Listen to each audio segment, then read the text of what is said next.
My dear students, Dr. James Tyler Kent രചിച്ച lectures on homoeopathic materia medica എന്ന പുസ്തകത്തെ ആധാരമാക്കിയുള്ള ഈ പ്രോഗ്രാമിലേക്ക് നിങ്ങൾക്ക് ഏവർക്കും വീണ്ടും സ്വാഗതം. ഈ പരമ്പരയുടെ 301-ാമത്തെ എപ്പിസോഡിൽ അമോണിയം കാർബോണിക്കം എന്ന അധ്യായത്തിൻ്റെ 2ാം ഭാഗമാണ് നമ്മൾ പരിഗണിക്കുന്നത്. വളരെ പ്രധാനപ്പെട്ട നിരവധി വിവരങ്ങൾ ഈ ഭാഗത്ത് നമുക്ക് കാണാൻ സാധിക്കും. വളരെ വ്യത്യസ്തമായ ഒരു ടെമ്പറാമെൻറ്റ്, ചില ലക്ഷണങ്ങൾ തണുപ്പിൽ വർദ്ധിക്കുന്നു, ചിലത് ചൂടിൽ വർദ്ധിക്കുന്നു. ആ ഒരു വൈരുദ്ധ്യം, ഒരു പൊതു സ്വഭാവമില്ലായ്മ, അസ്ഥികളുടെ വേദന, ആർത്തവകാലത്ത് സ്ത്രീകളിൽ കോളറയാണോ എന്ന് ശങ്ക ഉണ്ടാക്കുന്ന വല്ലാത്ത വയറിളക്കം, ഛർദി, അങ്ങനൊരവസ്ഥ. സെൻസിറ്റീവായ സ്ത്രീകളിൽ ഒരു ഹിസ്റ്റീരിക്കൽ കണ്ടീഷൻ, വളരെ ടിപ്പിക്കലായിട്ടുള്ള ഹിസ്റ്റീരിക്കൽ കണ്ടീഷൻ. അതുപോലെ പരമപ്രധാനമായി പാമ്പിൻ വിഷത്തിനെതിരെ ഉള്ള ഇതിൻ്റെ ഒരു പ്രയോഗ സാധ്യത, വിശേഷിച്ചും കറുത്ത നിറത്തിൽ കട്ടിയാകാതെ രക്തം വരുന്ന സാഹചര്യങ്ങളിൽ. അതുകൊണ്ട് തന്നെ ലാക്ടസിസുമായിട്ട് ഇതിനുള്ളൊരു ആൻറ്റിഡോട്ടൽ റിലേഷൻ, ലാക്ടസിസ് ലോവർ പൊട്ടൻസിയിലൊക്കെ കൊടുത്തു കഴിഞ്ഞാൽ നമുക്ക് ആൻറ്റിഡോട്ട് ചെയ്യാൻ വേണ്ടിയിട്ട് അമോണിയം കാർബോണിക്കത്തെക്കുറിച്ച് നമുക്ക് ചിന്തിക്കാവുന്നതാണ്. അങ്ങനെ നിരവധി പ്രധാനപ്പെട്ട രസകരമായ വിവരങ്ങൾ ഈ ഭാഗത്തുണ്ട്, നമുക്ക് ശ്രദ്ധിക്കാം. Exhaustion coming at every menstrual period, ഓരോ ആർത്തവകാലവും ആ സ്ത്രീ ആകെ നിലംപരിശായി പോകും. അങ്ങനത്തെ ഒരു അവസ്ഥയാണ്. An attack of cholera or what one might mistake for cholera coming the first day of the menses, ആർത്തവത്തിൻ്റെ ആദ്യ ദിവസം ഒന്നെങ്കിൽ ശരിക്കുള്ള കോളറ ആകാം, അല്ലെങ്കിൽ കോളറ എന്ന് സംശയിച്ചേക്കാവുന്ന ഒരു അവസ്ഥ. എന്താണ്? എ കോപ്പിയസ് ഡയറിയ, വല്ലാതെയുള്ള നിലയ്ക്കാത്തുള്ള അമിതമായിട്ടുള്ള വയറിളക്കം. Sometimes it is an exhaustion with vomiting, ചില സമയത്ത് ഛർദിനും കൂടി വന്നിട്ട് ആളാകെ കിടപ്പായി പോകും. എക്സോഷൻ ആസ് ഇൻ വെരാട്രം, കോളറയിൽ പ്രയോഗമുള്ളൊരു ഔഷധമാണ് വെരാട്രം. അതിലെന്ന പോലെ ഒരു താകെ തകർന്നടിഞ്ഞു പോകുന്നൊരവസ്ഥ. വിത്ത് 4 കാര്യങ്ങളാണ്. വിത്ത് കോൾഡ്നെസ്, തണുത്തിരിക്കുന്നു. ബ്ലൂനെസ്, നീലിച്ചു പോകുന്നു. സിങ്കിങ്, ആള് മരണത്തിലേക്ക് താഴ്ന്നു പോകുന്ന തരത്തിലുള്ളൊരു സാഹചര്യം. ഡിസ്നിയ, ശ്വാസം മുട്ടൽ. ഈ 4 കാര്യങ്ങൾ ഇതിനോടൊപ്പം വരാം. The kind of dyspnoea that they have been speaking up to this time is not an asthmatic dyspnoea, it is a cardiac dyspnoea due to a weak heart. But this remedy has also asthma, and in the asthma there is this peculiarity. If the room is warm, the dyspnea increases until the suffocation seems imminent, as if he would die for want of breath. ഒരു നീണ്ടൊരു വാചകമാണ്, നിരവധി കാര്യങ്ങൾ അതിൽ പറയുന്നുണ്ട്. അപ്പോൾ ഇവിടെ പറയുന്ന ഈ ശ്വാസം മുട്ടൽ എന്ന് പറയുന്നത് ശ്വാസകോശ സംബന്ധിയായ ആസ്മാറ്റിക് ആയിട്ടുള്ള ശ്വാസം മുട്ടലല്ല, ഹൃദയത്തിൻ്റെ ക്ഷീണിതാവസ്ഥ കൊണ്ടുണ്ടാകുന്ന ശ്വാസം മുട്ടലാണ്. അവർക്ക് ശ്വാസം കഴിക്കാൻ പറ്റുന്നില്ല, ഹൃദയം വേണ്ട രീതിയിൽ പ്രവർത്തിക്കുന്നില്ല, രക്തത്തിൻ്റെ ശുദ്ധീകരണം, രക്തത്തിൻ്റെ സംക്രമണം ശരിയായ രീതിയിൽ നടക്കുന്നില്ല. അപ്പം അതുമായിട്ട് ബന്ധപ്പെട്ടിട്ടുള്ള ഒരു ശ്വാസം മുട്ടലാണ്. എന്ന് വെച്ചുകൊണ്ട് ഈ ഔഷധത്തിന്, അമോണിയം കാർബോണിക്കത്തിന് ആസ്മ ഇല്ലെന്ന് പറയാൻ പറ്റില്ല. ഇതിനും ആസ്മാറ്റിക് കണ്ടീഷൻ ഉണ്ട്. അതെങ്ങനെയാണ്? ഒരു സവിശേഷതയുണ്ട്. അവിടെ ചൂടുള്ള മുറിയിൽ ഈ ആസ്മ വർദ്ധിക്കും. പൊതുവെ കാണുന്ന തണുപ്പ്, ഈർപ്പം, അങ്ങനെയുള്ള സാഹചര്യങ്ങളിൽ കൂടുതൽ. ഇവിടെ അങ്ങനെയല്ല, ചൂടുള്ള മുറിയിൽ ഈ ആസ്മ വർദ്ധിച്ചിട്ട് ശ്വാസം മുട്ട്, പൂർണ്ണമായിട്ടുള്ള ശ്വാസം കിട്ടാത്തൊരവസ്ഥ, ശ്വാസം കിട്ടാതിരിക്കുന്ന അവസ്ഥ വരുമോ, അതിൻ്റെ പടിവാതിൽക്ക് എത്തുന്നു. ശ്വാസം കിട്ടാതെ താൻ മരിച്ചു പോയേക്കുമോ എന്ന് തോന്നുന്ന ഒരവസ്ഥ വരെ ഈ ചൂടുള്ള മുറി കൊണ്ടുണ്ടാകാം. അതാണ് പെക്യുലിയർ ആസ്മ. പക്ഷെ പൊതുവെ ഇതിൽ ഈ പറയുന്ന ഡിസ്നിയ എന്ന് പറയുന്നത് ഹൃദയവുമായി ബന്ധപ്പെട്ടതാണ്. He's compelled to go out in the cold air for relief. മരിച്ചു പോയേക്കുമെന്ന് തോന്നുമ്പോഴേക്കും അയാൾ പുറത്ത് തണുപ്പിലേക്ക്, ശൈത്യ സ്വഭാവമുള്ള നാട്ടിൽ വെച്ചുകൊണ്ടാണ് എൻ്റെ പറയുന്നത്. അപ്പോൾ നമ്മളെ സംബന്ധിച്ചോളം പുറത്ത് തുറസായ വായുവിലേക്ക്, താരതമ്യേന ചൂട് കുറഞ്ഞ പുറത്തേക്ക് പോകണം. പോയില്ലെങ്കിൽ ശ്വാസം മുട്ടി മരിച്ചു പോകുമെന്ന് തോന്നാം. അപ്പോൾ അത് റിലീഫിന് വേണ്ടി ഒരു കമ്പൽഷൻ ഉണ്ടാകുന്നു, നിർബന്ധം പോയേ പറ്റൂ. While the warm room increases the dyspnea in asthmatic complaints, the bodily state of the patient is worse from cold. അവിടെയാണ് വൈരുദ്ധ്യം.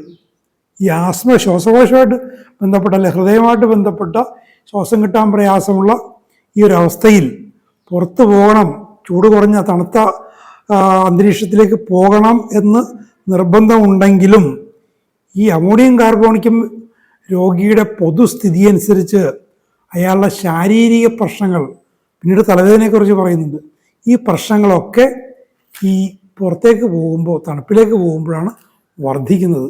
ഈ ശ്വാസം മുട്ടലിൻ്റെ ഒരു അവസ്ഥയിൽ മാത്രമാണ് തണുപ്പിനോട് താല്പര്യം, ചൂട് പ്രയാസം.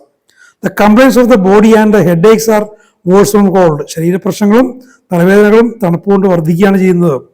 A common thing running through this remedy is aching in the bones. ഒരു പൊതു സ്വഭാവം, അതിൻ്റെ ഒരു അടിസ്ഥാനപരമായ സ്വഭാവം, അസ്ഥികളുടെ വേദന. The bones ache as if they would break. അസ്ഥികൾ തകർന്നു പോകുമോ എന്ന് തോന്നിക്കുന്ന തരത്തിലുള്ള വേദന. The teeth ache violently from every change of weather or from change of the temperature in the mouth. അപ്പോൾ കാലാവസ്ഥയിലെ മാറ്റങ്ങൾ കൊണ്ടോ വായിലെ ചൂടിൻ്റെ തണുപ്പിൻ്റെ ആ മാറ്റങ്ങൾ കൊണ്ടോ പല്ലും ഇതേപോലെ ഭയങ്കരമായി വേദനിക്കുന്നു. അത് കാലാവസ്ഥ മാറ്റങ്ങൾ കൊണ്ടും വായിൽ ചൂടുകളോ തണുപ്പുകളോ കൊള്ളുന്നു മാറുന്നുണ്ട്. ചൂട് കൊണ്ടോ തണുപ്പുകൊണ്ടൊന്നുമില്ല, ആ ടെമ്പറേച്ചർ മാറുന്നുണ്ട്. ഇനി പല്ലുകളിൽ മാത്രമല്ല, പല്ലുകളുടെ അടിവേരിലും മോണയിലും താടിയലിലും ഒക്കെ ഉണ്ട്. The jaws ache or the roots of the teeth ache. പല്ലിൻ്റെ വേരാണ്, പല്ലിൻ്റെ അടിയാണ്. അപ്പോൾ ചിലപ്പോൾ നമുക്ക് താടിയിൽ വേദനയുള്ളതായിട്ട് തോന്നും. A prominent feature is falling out of the hair. ഇനി മുടി കഴിഞ്ഞു പോകുന്നുള്ളതും ഈ ഔഷധത്തിൻ്റെ ഒരു പ്രധാന സ്വഭാവമാണ്. The finger nails become yellowish. കയ്യിലെ നഖങ്ങൾ മഞ്ഞച്ചു പോകുന്നു, മഞ്ഞ നിറമാകുന്നു. The gums settle away from the teeth and bleed. മോണയും പല്ലും തമ്മിൽ വിട്ടുപോകുന്നു, വിടവ് വരുന്നു, അവിടെ നിന്ന് രക്തവാർച്ച ഉണ്ടാകുന്നു. The teeth become loose. പല്ല് ഇളകിപ്പോകുന്നു. All in keeping with the scorbutic constitution. ആ ഒരു സ്കർവി, ആ ഒരു ഗ്രഹണിയൊക്കെ പിടിച്ച് പല്ലിൽ നിന്നും മോണയിൽ നിന്നൊക്കെ രക്തവാർച്ച വരുന്ന, വിളറിയ, വേണ്ടത്ര വളർച്ചയില്ലാത്ത, വിറ്റമിൻ സിയുടെ വലിയ കുറവ് കൊണ്ടുണ്ടാകുന്ന ആ രോഗാവസ്ഥയോട് ചേർന്ന് വരുന്ന പ്രശ്നങ്ങളാണിത്. അങ്ങനെയുള്ള അവസ്ഥയിൽ ഈ പല്ലുമായിട്ട് ബന്ധപ്പെട്ട പ്രശ്നങ്ങളും വേദനയും രക്തവാർച്ചയൊക്കെ വരും. അപ്പോൾ അങ്ങനത്തെ ഒരു പ്രകൃതം, സ്കോർബ്യൂട്ടിക് കോൺസ്റ്റിറ്റ്യൂഷൻ, അമോണിയം കാർബോണിക്കത്തിൻ്റെ ഒരു മൊത്തത്തിലുള്ളൊരു രോഗിയുടെ സ്ഥിതി തന്നെ അങ്ങനെയാണ്. ദിസ് റെമഡി ഹാസ് ഹിസ്റ്റീരിയ ഉണ്ട്. And it is not surprising that nervous women carry a bottle of ammonia ഹാങ്ങിങ് ടു ദിയർ ചെയിൻ. പണ്ട് കാലത്ത് പാശ്ചാത്യ നാടുകളിൽ ഇങ്ങനെയുള്ള പല കാര്യങ്ങളും നടന്നിരുന്നു. നമ്മുടെ നാട്ടിലും ഇങ്ങനെയൊക്കെ ഉണ്ട്. വെറ്റില മുറുക്ക്, കാതിൽ കടുക്കനിടൽ, സ്ത്രീകൾ സ്വർണ്ണാഭരണം ഉപയോഗിക്കൽ, വിശേഷിച്ച് ശരീരം തുളച്ചിട്ട്, മൂക്കും കാതും ഒക്കെ തുളച്ചിട്ട് സ്വർണ്ണാഭരണം ഇടൽ, ഇതൊക്കെ ഇതേപോലെ ചില ആരോഗ്യ പ്രശ്നങ്ങളോട് ബന്ധപ്പെട്ടുണ്ടായ പ്രാചീനമായ അവരുടെ അറിവും അനുഭവവും, അല്ലെങ്കിൽ അനുഭവങ്ങളിൽ നിന്ന് ആർജിച്ച അറിവിൽ നിന്നൊക്കെ വരുന്ന കാര്യങ്ങളാണ്. അപ്പോൾ പാശ്ചാത്യ നാടുകളിലുള്ളൊരു കാര്യമാണ് ഇതേപോലെ ഹിസ്റ്റീരിക്കലായിട്ടുള്ള സ്ത്രീകൾ, അല്ലാതെ നെർവസ് ആയിട്ടുള്ള സ്ത്രീകൾ, വിഭ്രാന്തികൾ ഉണ്ടാകുന്ന സ്ത്രീകൾ, അവർ ഈ അമോണിയ വാട്ടർ, നമ്മൾ നേരത്തെ പറഞ്ഞ പോലെ സോഡ വെള്ളം പോലെ അമോണിയ കടത്തിവിട്ട വെള്ളം ഒരു കുപ്പി അവരുടെ അരഞ്ഞാണത്തിൽ കെട്ടിയിടും. എപ്പോഴാണ് ആവശ്യം വരുമെന്ന് അറിയില്ല. Many women do this because as soon as they go to a close place they faint and must use their hartshorn. ഇവർ ഒരു ക്ലോസ് പ്ലേസിലേക്ക്, നേരത്തെ പറഞ്ഞ പോലെ അടച്ച ഒരു സ്ഥലത്തേക്ക് പോകുമ്പോൾ അവർക്ക് പെട്ടെന്നൊരു ഫെയിൻറ്റിങ് വരും. നേരത്തെ പറഞ്ഞ പോലെ ശ്വാസം കിട്ടാത്തൊരവസ്ഥ, ഫെയിൻറ്റിങ് വരുന്നൊരവസ്ഥയിൽ പെട്ടെന്നെടുത്ത് അവർക്ക് മണക്കാൻ വേണ്ടിയിട്ടാണ്. This condition in the woman if in a mild degree is not hysterical. ഒരു ചെറിയൊരു ഡിഗ്രിയിലാണെങ്കിൽ അത് ഹിസ്റ്റീരിക്കൽ അല്ല. It belongs to the sensitive nature of women. അവർ ആ സ്ത്രീയുടെ സംവേദനക്ഷമതയുടെ ആ ഒരു പ്രകൃതം, സംവേദനക്ഷമതയുള്ള ഒരു പ്രകൃതം കൊണ്ടാണ്. അതിൻ്റെ ഒരു ഹൈ ഡിഗ്രി ആകുമ്പോഴാണ് ഒരു ഹിസ്റ്റീരിക്കലാകുന്നത്. But if carry to a more mark state it is hysterical. അത് കൂടുതൽ വഷളാക്കി കഴിഞ്ഞാൽ ഹിസ്റ്റീരിക്കലായി. Hysterical fainting will be avoided by the use of hartshorn. ഈ അമോണിയ കടത്തിവിട്ട് വെള്ളം, അതുകൊണ്ട് ഈ ഹിസ്റ്റീരിക്കൽ കണ്ടീഷൻ ഫെയിൻറ്റിങ്ങിനൊക്കെ താൽക്കാലികമായ ഒരു ആശ്വാസം കിട്ടിയിരുന്നു. അതുകൊണ്ട് അതിങ്ങനെ അരഞ്ഞാണത്തെ കെട്ടിയിട്ട് നടക്കുന്നു. Ammonium carb will stimulate the action of the heart and relieve. ഹൃദയത്തിൻ്റെ പ്രവർത്തനത്തെ അമോണിയം കാർബോണിക്കം സ്റ്റിമുലേറ്റ് ചെയ്യും, അതിനെ ഉത്തേജിപ്പിക്കും. അതുകൊണ്ട് അവർക്കൊരു ആശ്വാസം ലഭിക്കും. അപ്പോൾ സർക്കുലേഷനൊക്കെ റെഡിയാവും. The remedy is full of depression of spirits. മൊത്തം അയാളുടെ ഒരു മൂഡ് പോയി അല്ലേ, ആകെ മനസ്സിടിഞ്ഞു, മനസ്സ് തകർന്നു. അതിൻ്റെ അത്തരം അവസ്ഥകൾ കൊണ്ട് നിറഞ്ഞതാണ് ഈ ammonium carbonicum patient. She weeps much, വല്ലാതെ ഏങ്ങി കരയുന്നു. ഹാസ് ഫെയിൻറ്റിങ് ഫിറ്റ്സ്, ഇടക്കിടക്ക് ബോധക്ഷയം വരുന്നു. ആങ്സൈറ്റി, വല്ലാതെ ഉത്കണ്ഠാകുലയാകുന്നു. അണീസിനെസ് ആൻഡ് എക്സോഷൻ ഫ്രം മോഷൻ, ഒരു ചലനം കൊണ്ട്, നേരത്തെ കണ്ടു, ഒരു ചലനം കൊണ്ട് വല്ലാത്ത പ്രയാസവും ആകെ തളർച്ചയും സംഭവിക്കുന്നു. ചിലരുടെ നടന്നാൽ മതി, തളർന്നു പോകും. Over sensitive about what she here's other people saying, മറ്റുള്ളവർ പറയുന്നത് ഓവർ ഹിയർ ചെയ്ത് കഴിഞ്ഞാൽ അവർ അതിനോട് വല്ലാതെ സെൻസിറ്റീവ് ആവുന്നു. സ്വന്തം കാര്യം നോക്കി പോവുകയല്ലേ ചെയ്യുന്നത്. നടക്കാമെന്നത് ചില ആളുകളുണ്ട്, മറ്റുള്ളവരെന്ത് പറയുന്നു എന്നതിനെക്കുറിച്ചാണ് ശ്രദ്ധിക്കുന്നത്. അവർ തന്നെക്കുറിച്ച് കുറ്റം പറയുകയാണോ എന്ന് ചിന്തിക്കുക. സ്വന്തം കാര്യം ശ്രദ്ധിച്ച് പോകുന്നതല്ല, അതൊരു മനസ്സിൻ്റെ ഒരു അബ്നോർമൽ കണ്ടീഷനാണ്, ഒരു അബ്രേറ്റഡ് കണ്ടീഷനാണത്. അപ്പോൾ മറ്റുള്ളവരെന്ത് പറയുന്നു എന്ന് അന്വേഷിച്ച് നടക്കുന്ന ഒരു പ്രകൃതം. Complaints both mental and physical are worse in the wet weather. അപ്പോൾ ഈ മാനസികവും ശാരീരികമായിട്ടുള്ള പ്രശ്നങ്ങൾ തണുത്ത അല്ലെങ്കിൽ ഈർപ്പമുള്ള കാലാവസ്ഥയിൽ വർദ്ധിക്കുന്നു. നമ്മൾ നേരത്തെ പറഞ്ഞു തണുത്ത പുറം വായുവിൽ വർദ്ധിക്കുന്നു, അതേപോലെ ഈർപ്പമുള്ള കാലാവസ്ഥയിലും വർദ്ധിക്കുന്നു. And she sensitive cold raw wet weather. തണുത്ത ഈർപ്പമുള്ള റോ എന്ന് പറയുമ്പോഴേക്കും നമ്മൾ സാധാരണഗതിയിലൊരു 20 ഡിഗ്രി, ഇപ്പോൾ നമ്മൾ കേരളത്തിലാണെങ്കിൽ ഒരു 20 ഡിഗ്രി എന്ന് വെച്ചാൽ നമുക്ക് അത്യാവശ്യം തണുപ്പനുഭവപ്പെടും. പക്ഷെ 20 ഡിഗ്രി ആണെങ്കിലും ഒരു 10 ഡിഗ്രിയുടെ തണുപ്പ് തോന്നുന്ന ചില സാഹചര്യങ്ങളുണ്ടാകാം. ഉദാഹരണത്തിന് ഒരു തണുപ്പുള്ള സമയത്ത് ഒരു ചാറ്റൽ മഴ പെയ്തു, കാറ്റ് പിടിച്ചു, അപ്പോൾ തണുപ്പിൻ്റെ ഇമ്പാക്റ്റ് കൂടും. വാസ്തവത്തിലുള്ളതിനൊക്കെ കൂടുതൽ തണുപ്പ് തോന്നിപ്പിക്കും. അതാണ് റോ വെതർ. ഇത് സാധാരണ ചൂടിനെക്കുറിച്ച് ഇങ്ങനെ പറയാറില്ല. ഇപ്പോൾ വെറുതെ ചൂട് കാറ്റടിക്കുന്നതും തമ്മിലുള്ള വ്യത്യാസമുണ്ട്. അതല്ല, തണുപ്പ് ഉള്ളതിൽ കൂടുതൽ തണുപ്പ് അവിടെ അനുഭവിപ്പിക്കുന്ന ഒരു അവസ്ഥ. അങ്ങനത്തെ സാഹചര്യങ്ങളിലോട് ഈ സ്ത്രീ, അമോണിയം കാർബോണിക്കം സ്ത്രീ വല്ലാതെ സംവേദനക്ഷമതയുള്ളവളാണ്. The gouty complaints, nervous complaints, prostration, cardiac complaints, dyspnoea, headaches etcetera come on in a raw weather. ഈ ഞാൻ ഈ പറഞ്ഞ പോലുള്ള ഒരു റോ വെതറിൽ ഉള്ളതിനേക്കാൾ കൂടുതൽ തണുപ്പ് തോന്നിപ്പിക്കുന്ന അസ്വാസ്ഥ്യജനകമായ ഒരു കാലാവസ്ഥയിൽ, സാധാരണ ഹെൽത്തി ആയിട്ടുള്ള ആളുകൾക്ക് പോലും തണുപ്പുള്ള സമയത്ത് ഒരു തണുപ്പ് കാറ്റും ഒരു ചാറ്റമഴയും വന്നു കഴിഞ്ഞാൽ വല്ലാതെ ബുദ്ധിമുട്ടുണ്ടാകും. ആ ഒരു അവസ്ഥയിൽ എന്തൊക്കെയാണ് ഗോട്ടി കംപ്ലൈൻസ്, വാദസംബന്ധമായ പ്രശ്നങ്ങൾ, നാഡീസംബന്ധമായ പ്രശ്നങ്ങൾ, തളർച്ച, ഹൃദയ സംബന്ധമായ പ്രശ്നങ്ങൾ, ശ്വാസം മുട്ടൽ, തലവേദന, എല്ലാം ഇത്തരം സെൻസിറ്റീവായിട്ടുള്ള അമോണിയം കാർബോണിക്കം സ്ത്രീകളിൽ ഈ റോ വെതറിൽ പുറത്തു വരും. A congestive headache comes on in wet weather and from weather changes. ഒരു തലയിലേക്ക് രക്തം ഇരച്ചു കയറിയിട്ട് തല വിങ്ങിയുള്ള തലവേദന ഈ ഈർപ്പമുള്ള കാലാവസ്ഥയിലും കാലാവസ്ഥാ മാറ്റങ്ങളിലും ഉണ്ടാകുന്നു. Sensation as if the brain would ooze out through the forehead and eyes. നെറ്റിയിലൂടെയും കണ്ണുകളിലൂടെയും തലച്ചോറ് പുറത്തേക്ക് തള്ളി വരുന്നു. മറ്റേ സാൽവഡോർ ഡാലിയുടെ ചില സറിയലിസ്റ്റിക് ചിത്രങ്ങളിലൊക്കെ കാണുന്ന തരത്തിൽ തലച്ചോറ് പുറത്തേക്ക് തള്ളി വരുന്നു. അങ്ങനെ തോന്നും, ആളുകളെ പറയും ആ വേദനയുടെ കാഠിന്യ നിമിത്തം തലച്ചോറ് തള്ളി വരും, തല പൊട്ടിത്തെറിക്കും, അങ്ങനെയൊക്കെ തോന്നും. ഈ ഒരു കൊട്ടേഷനാണ് pulsating beating in the forehead as if it would burst.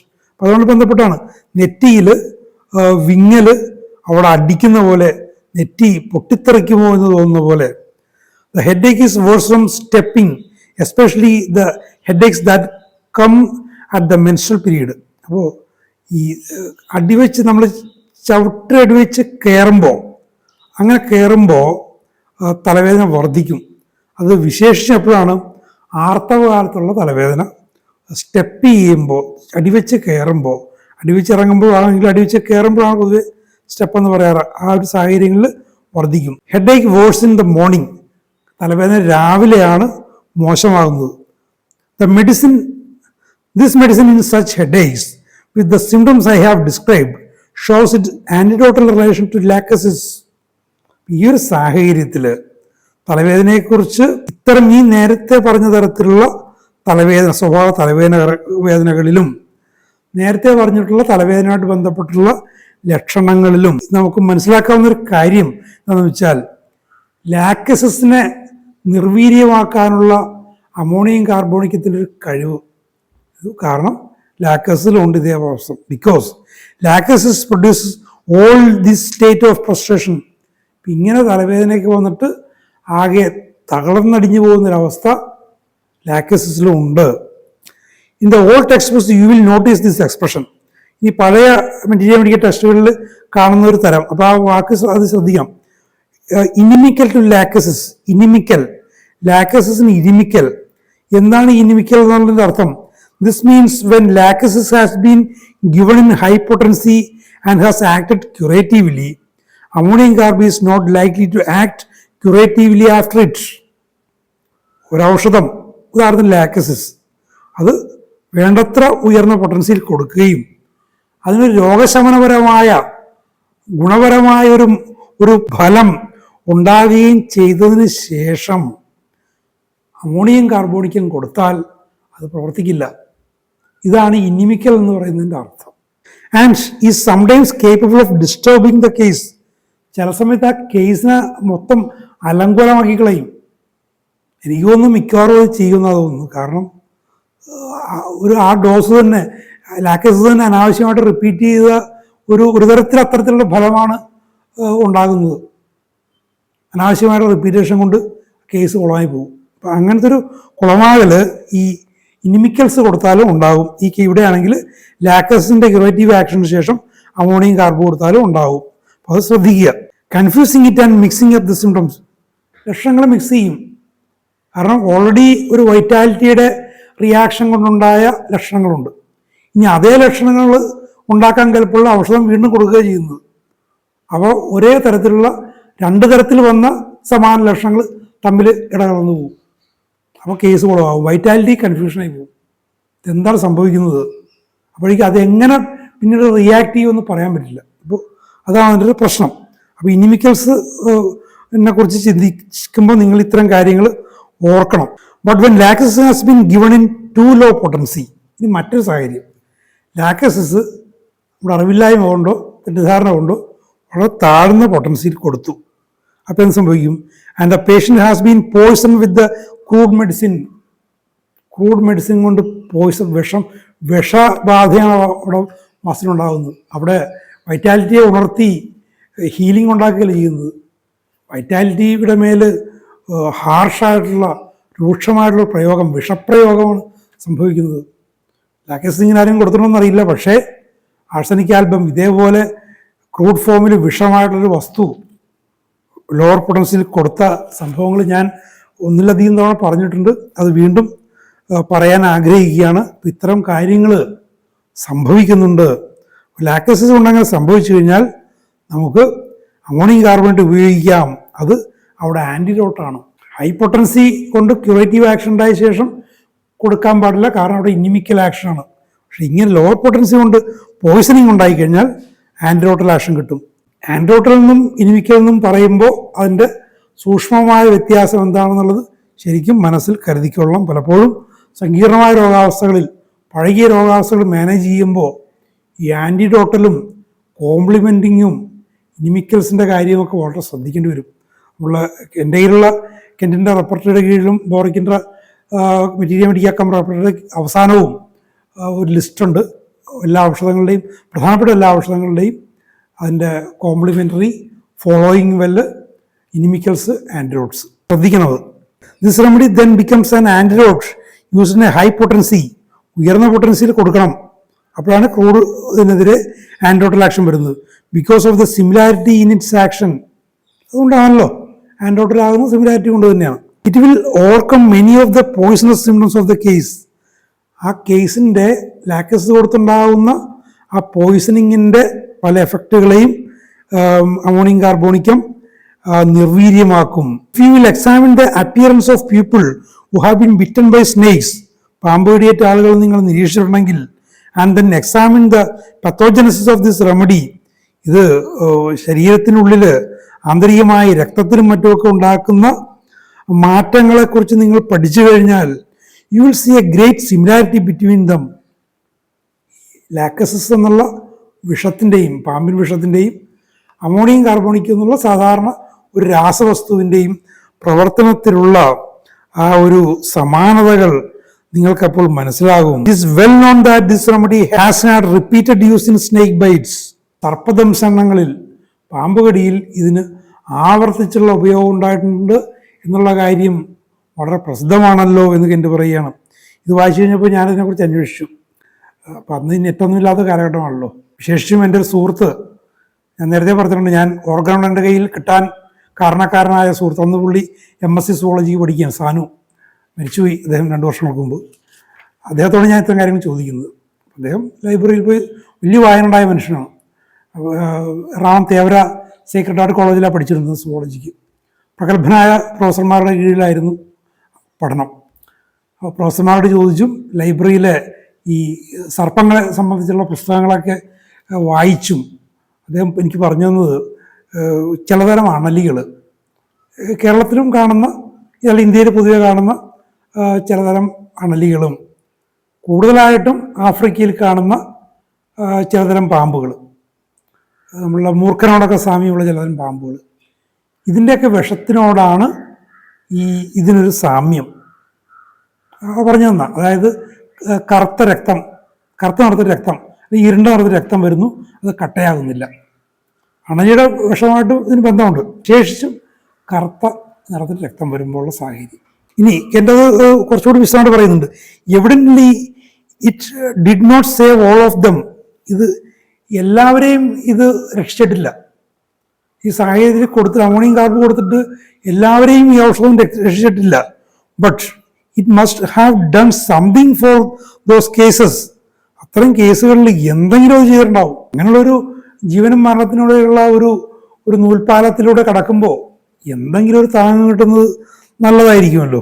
Or it would not have established so great a reputation for it self.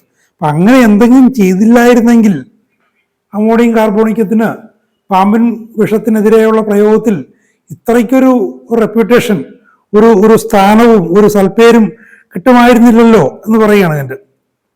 Give it not as an antidote per se. അതായത് ഒരു antidote എന്ന രീതിയിൽ, ശരിക്കും antidote എന്ന രീതിയിൽ അത് കൊടുക്കണ്ട. പക്ഷേ എങ്ങനെയാണ്? When indicate in blood poisoning, രക്തത്തിൽ വിഷബാധ ഉണ്ടായ സാഹചര്യത്തിൽ, ആൻഡ് അനിമൽ ബൈറ്റ്സ്, മൃഗങ്ങളുടെ കടി, with zymosis, with a tendency to black liquid bleeding, കറുത്ത നിറത്തിലുള്ള രക്തം, അല്ലെങ്കിൽ എന്ത് ലിക്വിഡ് ആയെങ്കിലും ശരി, കറുത്ത നിറത്തിലുള്ള രക്തം കൊയാഗുലേറ്റ് ചെയ്യാതെ പുറത്തേക്ക് പോകുന്ന സാഹചര്യത്തിൽ, അങ്ങനത്തെ സാഹചര്യത്തിൽ, രക്തത്തിൽ വിഷബാധ ഉണ്ടായി എന്ന് കരുതുന്ന സാഹചര്യത്തിൽ, അത് കറുത്ത നിറം കൊണ്ട് അത് സൂചിപ്പിക്കപ്പെടുന്ന സാഹചര്യങ്ങളിൽ ഇത് കൊടുക്കുക. ആസ് എൻ എലാപ്സ് എന്നുള്ള സാദൃശ്യം കൂടി, ഒരു സിമിലാരിറ്റി കൂടി ഇവിടെ പറയുന്നുണ്ട്. എലാപ്സിലെ പോലെ തന്നെ ഇതും അവിടെ നമുക്ക് കൊടുക്കാവുന്നതാണ്. അതാണ് അതിൻ്റെ ശരിയായ രീതിയിലുള്ള പ്രയോഗം. പക്ഷേ പാമ്പിൻ വിഷങ്ങളിലും അത് അതിൻ്റേതായിട്ടുള്ള റോള് നിർവഹിക്കും. Running through the snake poisons there is a tendency to bleeding of black blood that will not coagulate. അപ്പോൾ സർപ്പദംശനങ്ങളിൽ, വിഷസർപ്പങ്ങളുടെ ദംശനങ്ങളിൽ ഒരു പ്രവണതയുള്ളതാണ് കട്ട പിടിക്കാത്ത കറുത്ത രക്തം ഇങ്ങനെ ഊറി വരുന്ന ഒരു സാഹചര്യം. അത് ഒരു പൊതു അവസ്ഥ അല്ലെങ്കിലും അങ്ങനെയുള്ള സാഹചര്യം, കാരണം കെൻഡ് പറയുന്ന ആ ഒരു നാടല്ല നമ്മുടെ നാട്. അപ്പോൾ അങ്ങനെയുള്ള സാഹചര്യങ്ങളിൽ നമുക്ക് ചിന്തിക്കാവുന്ന ഒരു ഔഷധമാണിത്, വിശേഷം മറ്റ് ഔഷധങ്ങളുമായിട്ട് ചേർത്തുകൊണ്ട്. ഒക്കെ ഈ അറിവുകൾ എന്നെങ്കിലും എപ്പോഴെങ്കിലും ഒരു മനുഷ്യജീവനെങ്കിലും രക്ഷിക്കാൻ സാധിച്ചാൽ അത് വലിയൊരു കാര്യമല്ലേ. നന്നായിട്ട് പഠിക്കുക. ഇതുപോലുള്ള പ്രധാനപ്പെട്ട ചില വിവരങ്ങൾ വീണ്ടും വരുന്നുണ്ട്. അടുത്ത 2 എപ്പിസോഡുകളിലായിട്ട് അവയും നമുക്ക് ശ്രമിക്കാം. Thank you very much for watching.